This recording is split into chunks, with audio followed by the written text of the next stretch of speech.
샬롬 이목사입니다. 일주일 동안 잘 지내셨는지요? 3월 26일 아침 묵상으로 성도님들을 만납니다. 화창한 날씨가 계속되는 전형적인 봄날입니다.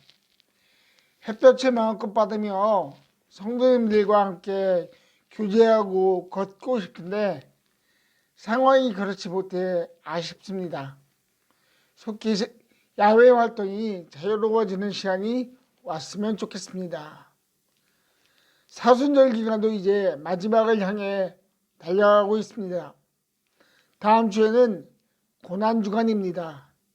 사람들의 환호로 시작된 종려주일의 입성으로부터 십자가의 고난과 부활의 모든 순간들을 더욱 생생히 경험하는 성도님들이 되기를 예수님의 이름으로 축복합니다.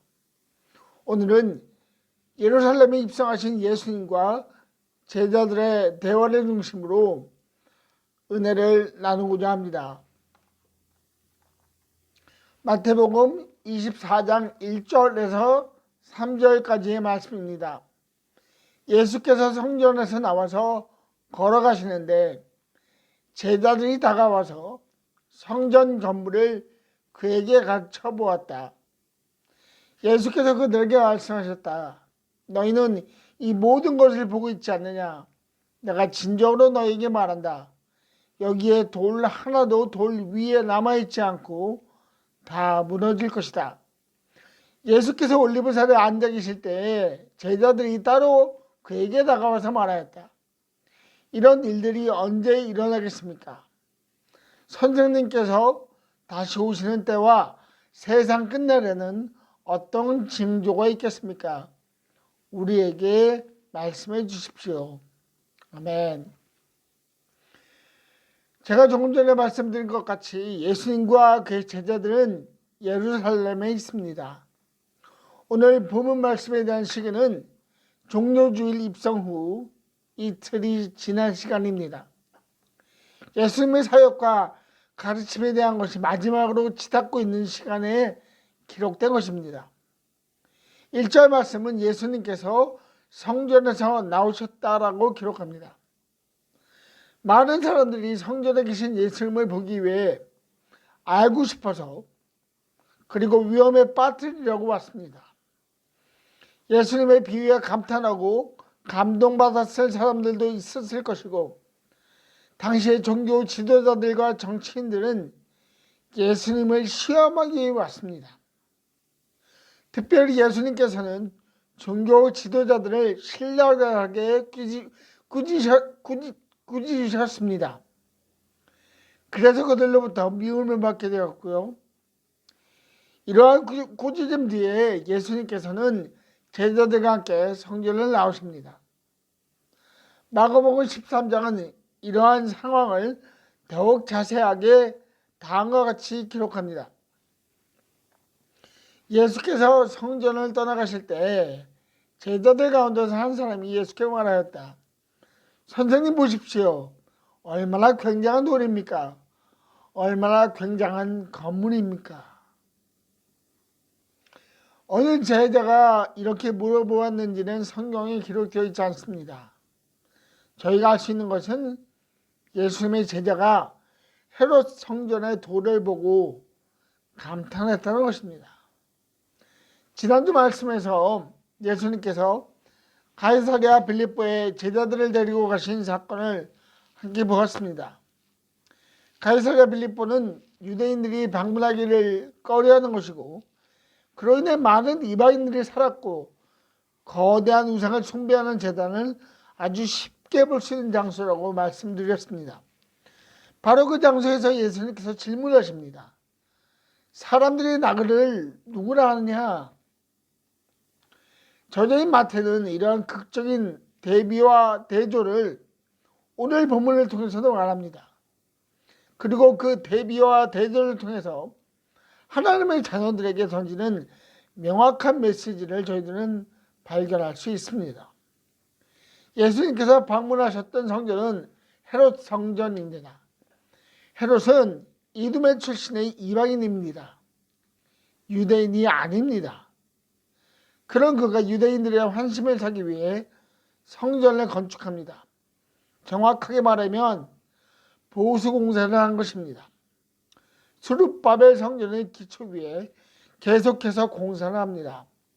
수룹바벨 성전은 바벨론에서 포로 생활하던 유대인들이 돌아와서 솔로몬이 세운 성전터 위에 다시 하나님에게 마음을 두고자 건축한 곳입니다. 그러나 이 성전도 결국 이방인에 의해 무너지게 되고요. 헤롯은 유대인들에게 성전의 의미가 무엇인지를 정확하게 인식하고 있었고 유대인들의 환심을 사기 위해 또한 그 지역의 통치자가 되고자 오랫동안 성전을 보수합니다.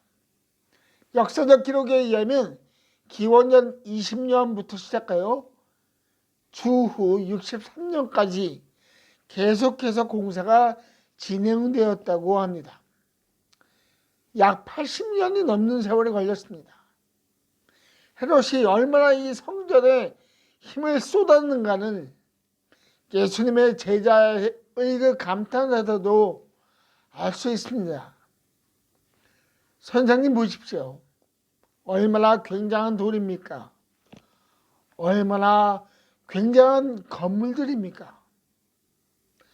그런데 이 제자의 감탄에 예수님은 다음과 같이 말씀하십니다. 너는 이 큰 건물들을 보고 있느냐? 여기에 돌 하나도 돌 위에 남지 않고 다 무너질 것이다.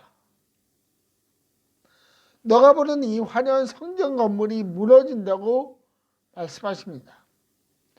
그것도 아주 처참하게 파괴된다는 것을 말씀하십니다. 예수님의 이 말씀을 두 부분으로 생각해 보려고 합니다. 먼저는 역사적 사실입니다. 예수님께서 말씀하신 대로 이 헤롯 성전은 돌 하나도 남지 않고 다 무너졌습니다. 로마 장군 티투스에 의해 예수님께서 예언하신 대로 이 헤롯 성전은 무너집니다. 그리고 아주 일부분의 성벽만이 남아있게 됩니다. 예수님께서 하신 이 예언은 정확하게 성취되었고 역사적 사실로 증거되었습니다. 하나님의 예언도 예수님께서 하신 예언과 같이 정확하게 성취되었다는 것을 성경은 증언합니다. 하나님께서 아브라함에게 다음과 같이 말씀하셨습니다. 내가 너로 큰 민족이 되게 하고 너에게 복을 주어서 내가 크게 이름을 떨치하겠다. 너는 복의 근원이 될 것이다. 하나님께서는 아브라함을 통한 약속의 자녀에 대한 계획을 말씀하셨고 그 말씀을 정확하게 실천하셨습니다. 온 세상을 향한 하나님 예언의 하이라이트는 이사야서에 기록되었습니다. 우리 모두 잘 아는 말씀인데요.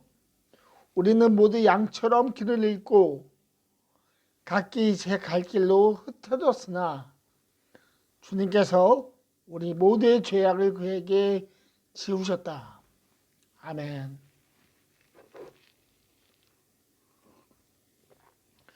하나님께서는 모든 사람의 모습이 어떠함을 아시는 분입니다. 하나님께서는 아담과 하와가 범죄한 이후에 스스로 벗은 모습을 보고 놀라워하는 그들의 모습을 보셨습니다. 비록 그들에게 심판을 선언하셨고 에덴 동산에서 내쫓으셨지만 하나님은 스스로 벗은 모습을 보고 부끄러워하는 모습을 고치시기로 계획하셨습니다. 그 하나님의 계획은 하나님의 아들에게 그 죄악의 모습을 지우신 것입니다. 죄로 가득한 인간으로서는 이 문제를 해결할 수 없기에 하나님께서는 예수님을 이 땅에 보내셨고 그분께서는 우리를 위하여 고난을 당하셨습니다. 골고다 언덕에 오르시는 예수님의 한 걸음 한 걸음은 모든 사람을 위한 하나님의 계획이 얼마나 정확하게 완성되어 가는가에 대한 증거라는 것을 성경은 말합니다. 예수님의 제자는 크고 화려한 겉모습의 헤롯 성전을 보고 감탄했지만 예수님은 제자들에게 그분 스스로 역사를 중원하고 인도하시는 분이라는 것을 증거하셨고 그 증거는 역사적 사실로 증명되었습니다. 그리고 이 예수님의 증거를 넘어선 모든 사람을 위한 하나님의 계획을 말씀하셨고 십자가 사건으로 그 모든 것을 완벽하게 증거하셨습니다. 오늘날 저희들은 무엇을 보고 있나요? 혹 저희들의 모습 가운데 예수님의 제자처럼 종교적인 부분에 집중한 나머지 외형적으로 보이는 것에 집중한 나머지 예수님에 대한 온전한 계획을 잊지는 않고 있는지 생각해보는 하루가 되며 다음과 같이 기도하는 성도님들이 되기를 축복합니다. 주님, 나의 눈을 들어 온전히 예수님만을 알게 하소서. 아멘. 다음으로 생각해 볼 것은 성전의 의미입니다. 유대인들에게 성전은 거룩하신 하나님을 만나는 장소입니다. 하나님의 임재를 상징합니다. 그런데 이 성전은 눈에 보이는 성전입니다. 솔로몬 성전, 스룹바벨 성전, 헤롯 성전 모두 마찬가지입니다. 눈에 보이는 성전입니다. 눈에 보이는 이 성전의 특징은 계속되는 수고가 있었다는 것입니다. 열왕기상의 기록에 의하면 솔로몬 성전은 7년 동안 지어졌습니다. 많은 수고와 헌신이 있었지만 느부갓네살에 의해 이 솔로몬 성전은 무너집니다. 스룹바벨 성전은 바벨론 포로로부터 돌아온 이스라엘 백성들이 다시 재건한 성전입니다. 안타깝게도 이 스룹바벨 성전도 시리아의 에피파네스에 의해 무너지게 되고 성전의 모습을, 성전의 기능을 상실하게 됩니다. 헤롯 성전도 마찬가지입니다. 80년을 계속해서 공사합니다. 오랫동안 수고하였습니다. 어떠한 모양이 더 나을까? 어떠한 재질이 더 나을까라고 끊임없이 고민하였을 것이고 보수하였을 것입니다. 그러나 80년 동안 보수한 이 성전도 결국 무너집니다. 잊혀졌습니다. 일부의 성벽만 남고 흔적도 없이 사라졌습니다. 이렇게 끊임없이 보수할 수밖에 없고 결국 무너질 수밖에 없는 성전 건물을 보고 예수님의 제자는 감탄합니다. 이 제자의 감탄이 사람의 본성을 말해주고 있습니다. 모든 사람의 삶은 노력하고 수고하고 보수하는 것입니다. 이 세상에는 진실로 열심히 성실히 사는 사람이 참으로 많습니다. 자신의 목표를 위해, 자신의 만족을 위해 참으로 열심히 삽니다. 더 나은 인생을 위해 살며 노력합니다.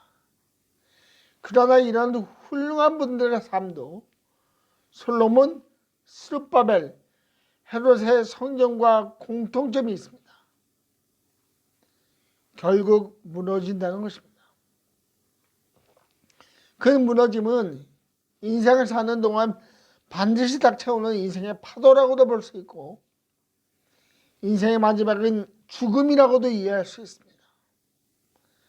특별히 죽음 앞에 서면 그들의 모든 노력과 수고와 헌신은 안타깝게도 한순간에 연기와 같이 사라지고 사람들은 그들의 수고와 노력과 헌신을 얼마 되지 않아 기억하지 못합니다.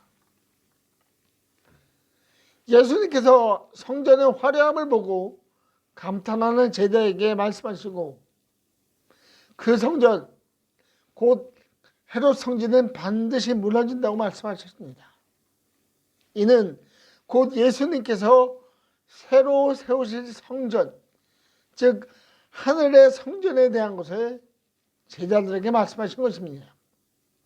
하늘의 성전은 예수님께서 구약의 모든 제사를 완성하신 것이고 그 완성으로 죄사함을 받고 하나님 앞으로 나아가는 것이 자유로워졌다는 것에 대해 말합니다.